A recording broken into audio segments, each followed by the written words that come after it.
So friends, as usual in Hindi and English, it'll take some time, so please be patient. I'll be doing in both languages, and your colleagues should not be affected in any one language. Friends, the issue before us is political even before legal. Both facets are important, but it's a vital political issue for this country, for all political parties, for leaders of all political parties. It is a political issue because it signifies the systematic, repetitive emasculation of democratic institutions by the ruling party. It signifies the strangulation of democracy itself. We know that defamation is an exception to free speech. But over the last several years, we have had repeated examples of unthinkable assaults on freedom of speech, more importantly, on freedom after speech. After speech, you are told that you will be visited with the worst possible consequences, be it criminal, be it civil, be it incarceration, be it intimidation, be it harassment in every sphere of your life. We all know that Shri Rahul Gandhi has been speaking out fearlessly inside and outside Parliament. He has spoken on social issues, on economic issues, on political issues, without any fear or inhibition, frankly and candidly, through you to India. Clearly, he is paying a price for it. Clearly, this government is rattled because he speaks with facts, figures on demonetization, be it on a supposed clean chit to China, be it on GST. He is consistently aggressive and open in his questioning. And therefore, this government is doing all these, finding new techniques of throttling his voice, of gagging him. Shri Rahul Gandhi goes abroad. He is not entitled to speak freely on grounds of fake nationalism, created imaginary nationalism, rhetorical nationalism, non-existent issues. He comes back and his speeches abroad become the basis of action against him inside Parliament. He speaks in Parliament, one of the most detailed and open speeches when the Prime Minister spoke, and he is referred to the Privileges Committee. After he came back from abroad and post the recess, when this session starts, a remarkably new ground is found, unheard of in the annals of parliamentary history. The ruling party resorts to disruption every day, saying a precondition for someone to speak in Parliament or attend Parliament is that he must first apologize. I don't think in any parliamentary democracy, Westminster or not Westminster, you have found this kind of stipulation. So disruption by the ruling party. All of this is part of pattern. All of this is part of a pattern to stop him. A, because he speaks fearlessly and candidly. B, to divert attention from the real issues. To divert attention from the questions which my friend here asks every day. To divert attention from the burning issues before the nation today.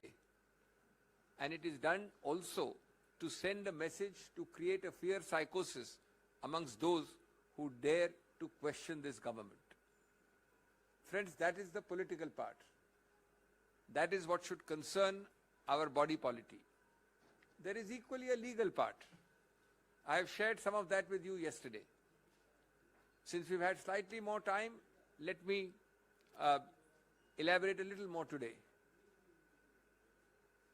when you hurry, when you are premeditated, when you have decided to do something, you make mistake after mistake after mistake. You multiply mistakes on a repetitive basis.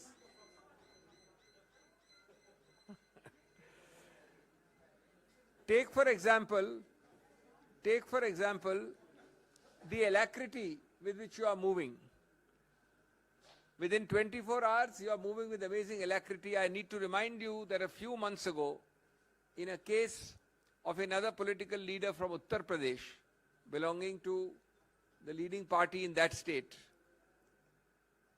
the Supreme Court, quote unquote, when an immediate by-election was sought to be announced post disqualification of that person because of conviction, immediately, without waiting for that person to exhaust the legal remedies available, the Supreme Court in that case not only deferred the by-election, but then added, look with what alacrity have you proceeded. This is yet another example.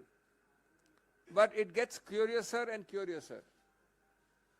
As I told you yesterday, there is a provision created in law specifically called 202, which says if allegedly I commit a defamatory offence in place X, in this case Kolar, Karnataka, and if somebody chooses to sue me in Gujarat or Bihar, as in this case Surat, then the magistrate before whom a complaint is filed is mandatorily, I repeat, mandatorily obliged to conduct a preliminary inquiry as to whether he has jurisdiction to start and initiate the proceeding. He has to call for a report either himself or through the police or through agencies.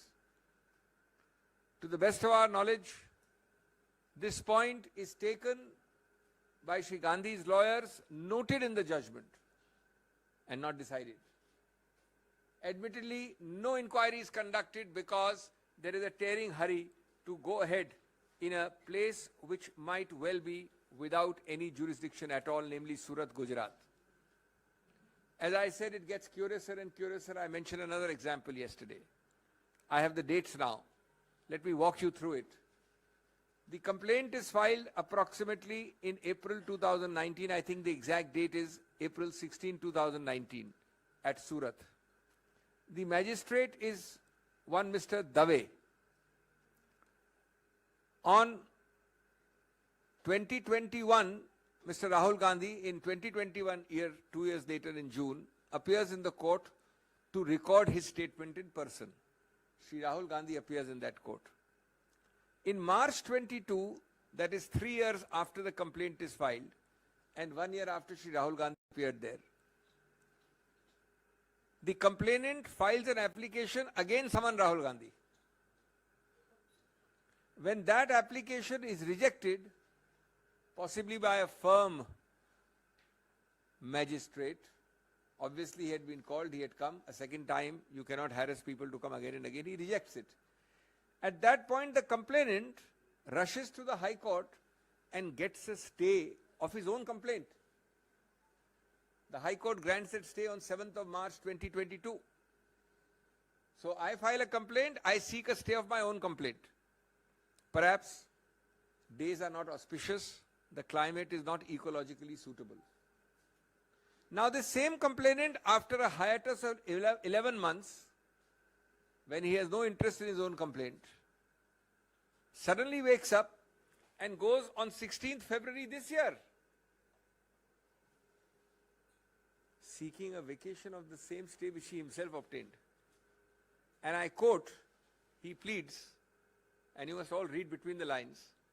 We will of course take all this in the appeal, we have legal records. Quote, he says, sufficient evidence has come on record of the trial court and the pendency of the present matter delays the trial. Pendency of what? His own High Court petition. He says he's delaying his own trial. So he says, please vacate. Now the sentence is, though sufficient evidence has come on record, no new evidence has come on record, actually. The High Court vacates the stay, the man rushes back to the trial court, and we get this judgment. Meanwhile, the magistrate has changed. We were not born yesterday, neither you nor me. Chit bhi apni, pat bhi apni. There are many more disturbing features about this case. There is a point which we may or may not take. I'm not saying that everything Rahul Gandhi needs to take, because he's fearless. He knows in his conscience. He has full reliance on the law. But there is a debatable issue. I'm only flagging the issue, which I did not mention yesterday. That though the conviction is by a court, in Rahul Gandhi's case, the disqualification under Article 103 of the Constitution has to be by the President of India. And under 103, the President of India has to first, before disqualifying Sri Rahul Gandhi, take an opinion, a recommendation from the Election Commission. Admittedly, it is not done. In the interest of fairness and completeness, I must let you know also that in a case called Lok Prahari, the Supreme Court has noted the argument of the Election Commission, which says, the Election Commission says, the Supreme Court does not so hold, that we do not need to go to the President with the recommendation because this is a court conviction. The President has no role in a court conviction case. Though this point is noted by the Supreme Court in the Lok Prahari case, it is not decided. The Election Commission, no doubt, has issued circulars saying, in such cases of conviction, we don't need to go to the Honorable President.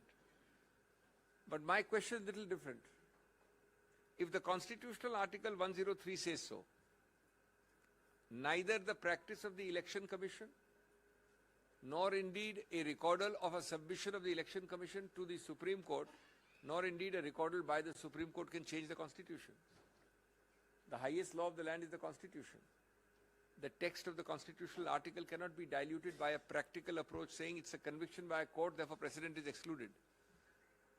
That is itself a questionable exercise, this immediate issuance today of a disqualification, but we let it be.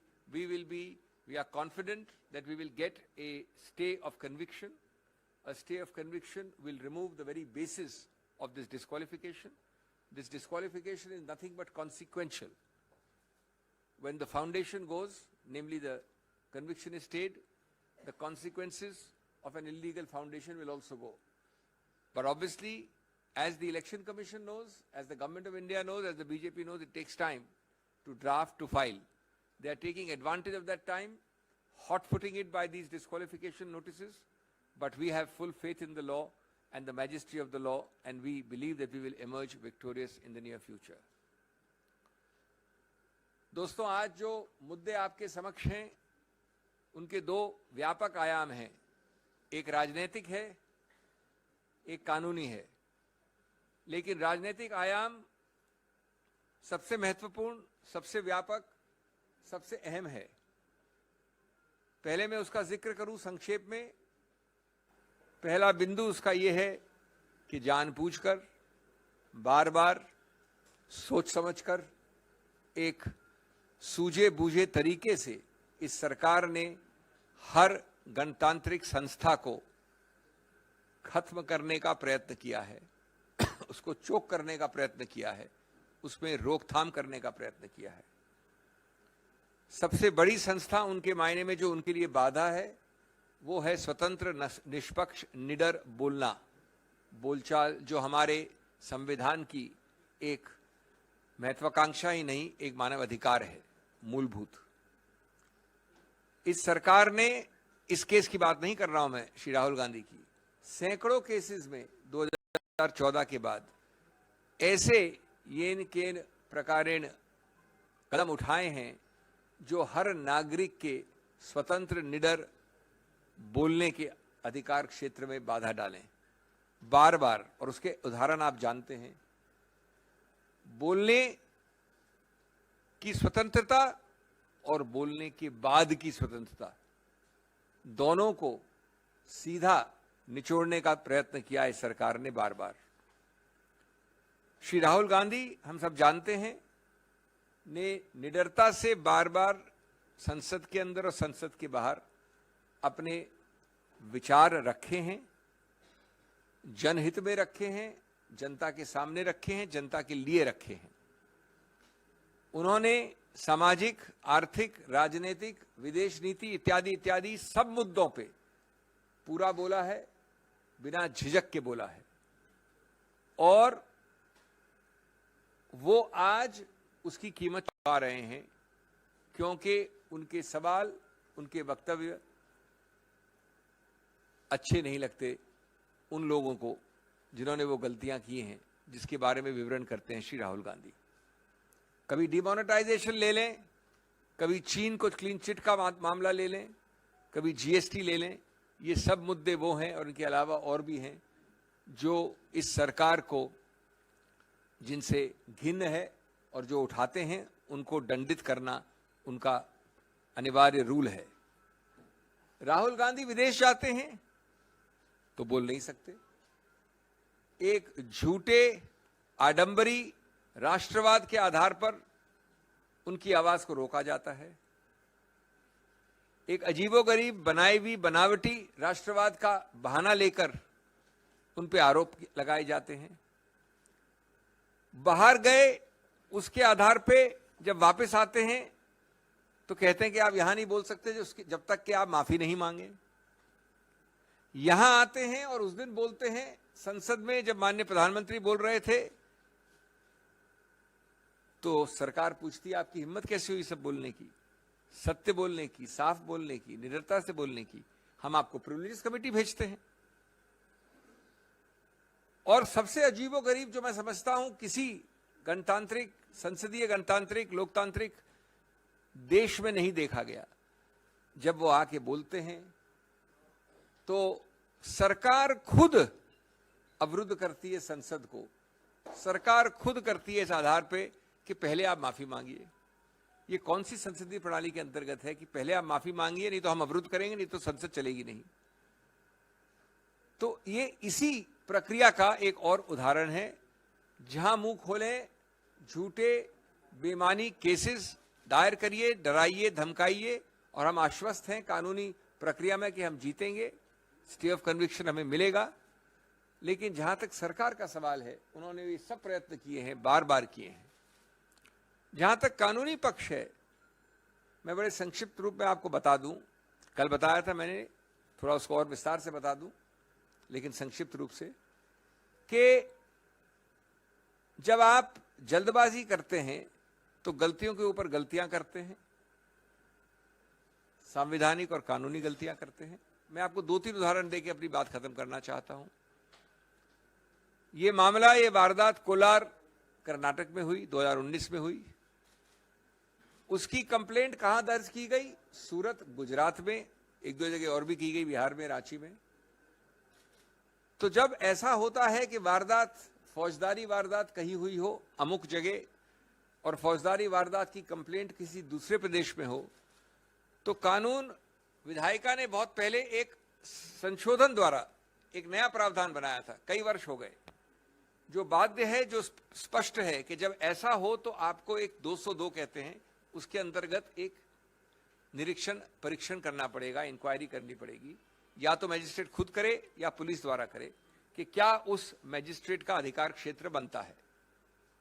जब तक वो magistrate ये शुरुआत में नहीं करता है inquiry, तब तक वो कंप्लेंट से आगे नहीं बढ़ सकता। रोचक बात यह है कि ये मुद्दा स्पष्ट रूप से इस श्री राहुल गांधी केस में उठाया गया, जजमेंट में लिखा है, लेकिन निर्णित कहीं नहीं है। ये इंक्वायरी कहीं नहीं हुई गुजरात मजिस्ट्रेट द्वारा, यद्यपि ये मामला आया है कोलार कर्नाटक से। ये एक उदाहरण है कई और अहम मुद्दों का के साथ। एक दूसरा उदाहरण, और आप अपनी कंक्लूजन लगा सकते हैं, जो मैं आपको 3 तारीखें देना चाहता हूं। एक विचित्र बात हुई, जो याचक है, इसमें कंप्लेनेंट है, वो अप्रैल में 2019 में कंप्लेंट फाइल करता है। 2021 जून में श्री राहुल गांधी उस मैजिस्ट्रेट के सामने पेश होते हैं जो सूरत का मैजिस्ट्रेट था, उस पर एक मिस्टर दवे थे। 1 साल तक रुकने के बाद याचक वापस एक अर्जी देता है कि श्री राहुल गांधी वापस पेश हो।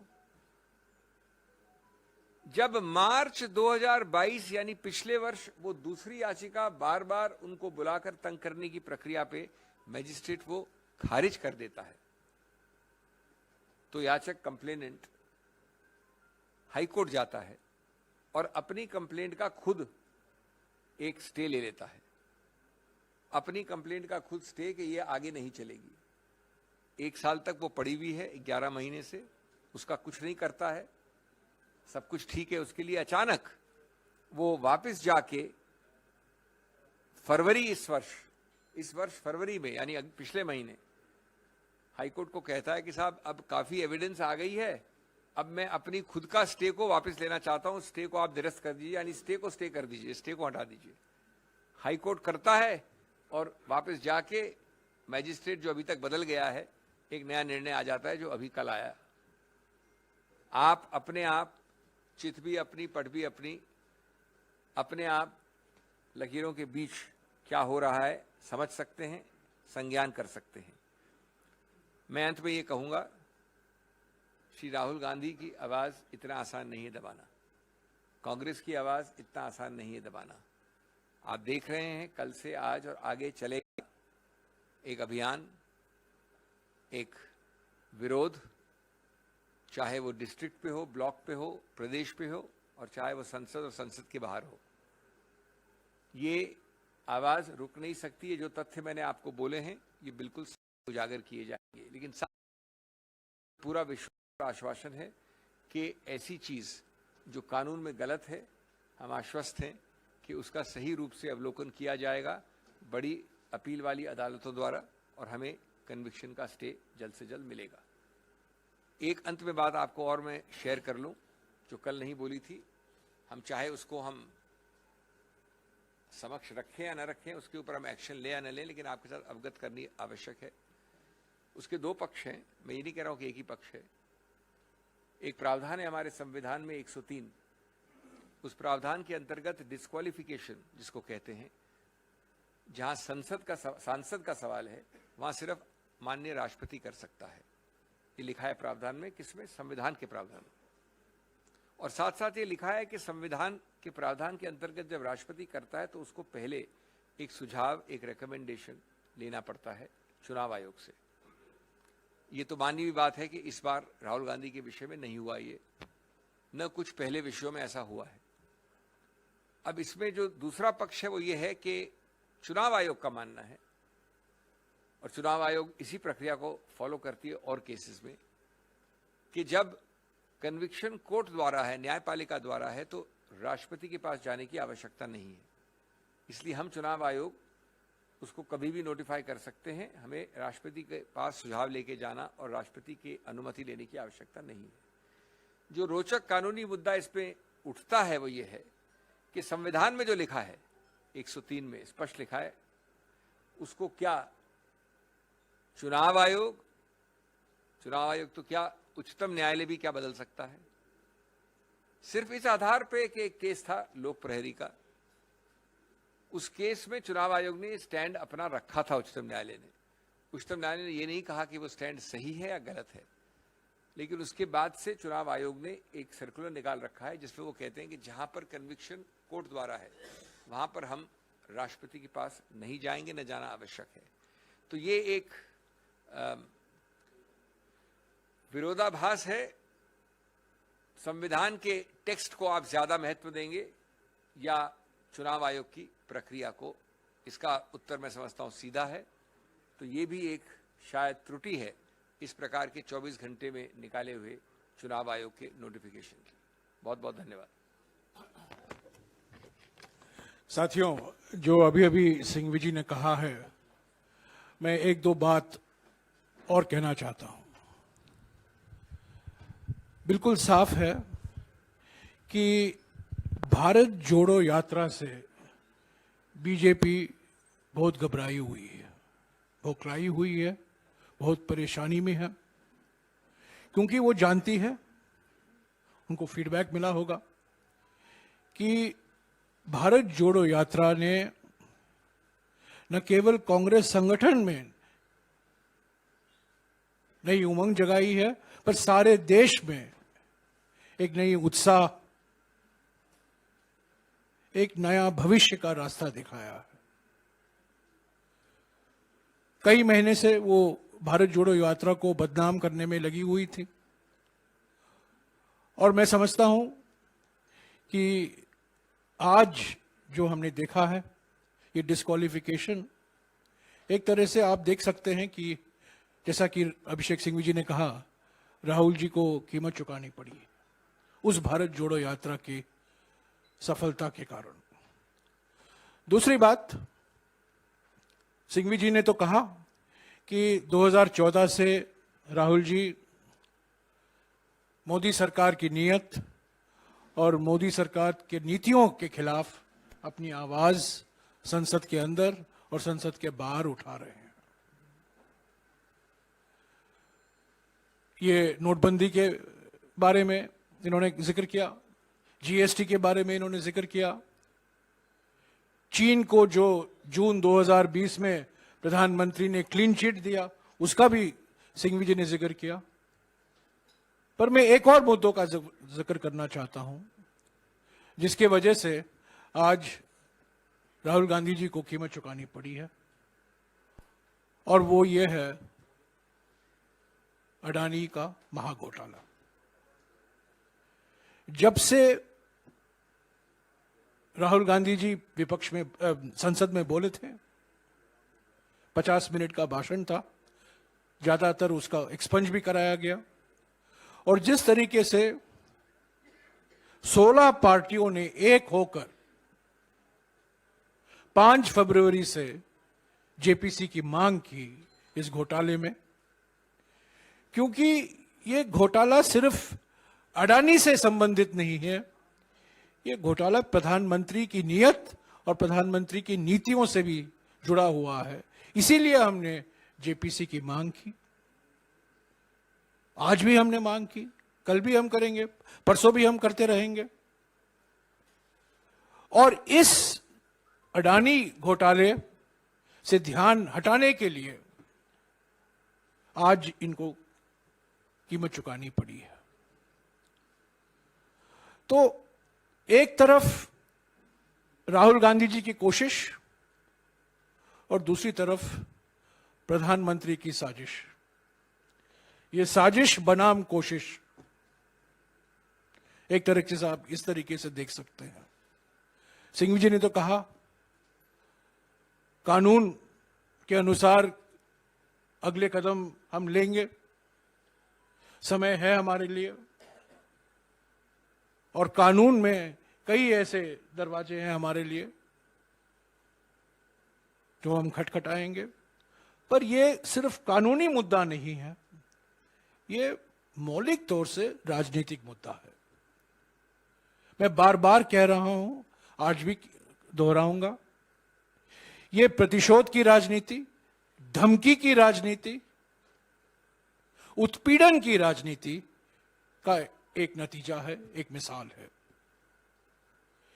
ईडी में करीब 60 घंटे का पूछताछ हुआ, आपको याद होगा पिछले साल, और भारत जोड़ो यात्रा के दौरान ऐसे एक सवाल उठाए गए यात्रा के बारे में, राहुल जी के बारे में। उनको संसद में तो पहले बोलने दिया गया 50 मिनट के लिए, 52 मिनट के लिए, बाद में जो उन्होंने कहा उसको एक्सपंज कराया गया, और उन्होंने स्पीकर से 3 बार निवेदन की, 3 बार, एक बार नहीं, 3 बार उनको लिखा भी कि मुझे मौका दीजिए। उन्होंने रूल भी स्पीकर साहब को बताया, 357 रूल, पर स्पीकर से कोई जवाब नहीं आया, औपचारिक तौर से कोई जवाब नहीं आया, उनको मौका ही नहीं दिया गया, और आज वो डिस्क्वालीफाई हो चुके हैं। तो ये कानूनी मुद्दा तो है, कानूनी तरीके अपनाएंगे, कानून में जो प्रावधान है सिंघवी साहब ने गिनाया है उस पर अगले कदम लिया जाएगा। पर ये राजनीतिक जो मुद्दे उठते हैं, आज 5 बजे को कांग्रेस अध्यक्ष ने सभी पीसीसी अध्यक्षों और सीएलपी लीडरों के साथ बैठक बुलाई है, इस पर हम विचार करेंगे। आज तो फाइनेंस बिल पास हो गया है लोकसभा में, तो सोमवार के बाद पार्लियामेंट का चलने की गुंजाइश मुझे तो नहीं दिखती है। पर हम अगले 4 महीने तक पार्लियामेंट तो नहीं चलेगा, अगला सत्र आएगा जुलाई के बीच में। अगले 4 महीने के लिए तो हमें इसको अलग अलग राज्यों में मुद्दा ले जाना पड़ेगा और ये राजनीतिक लड़ाई बरकरार रहेगी। हम इससे पीछे हटेंगे नहीं। राहुल गांधी जी कोई धमकी से डरने वाले नहीं हैं। और मैं फिर से दोहराऊंगा जो उन्होंने एक बार इसी मंच से कहा था आप लोगों को, जो खुद डरते हैं वो दूसरों को डराते हैं। क्योंकि नरेंद्र मोदी जी डरे हुए हैं, वो बार बार राहुल गांधी जी को और अन्य विपक्ष के नेताओं को डराते रहते हैं, धमकियां देते रहते हैं। अगर आपके कुछ सवाल हैं जो सिंघवी साहब ने कहा है, एक एक करके आप पूछेगा और सभी सवाल का जवाब सिंघवी साहब देंगे, एक एक करके। हाँ जी, रवि सिसोदिया जी।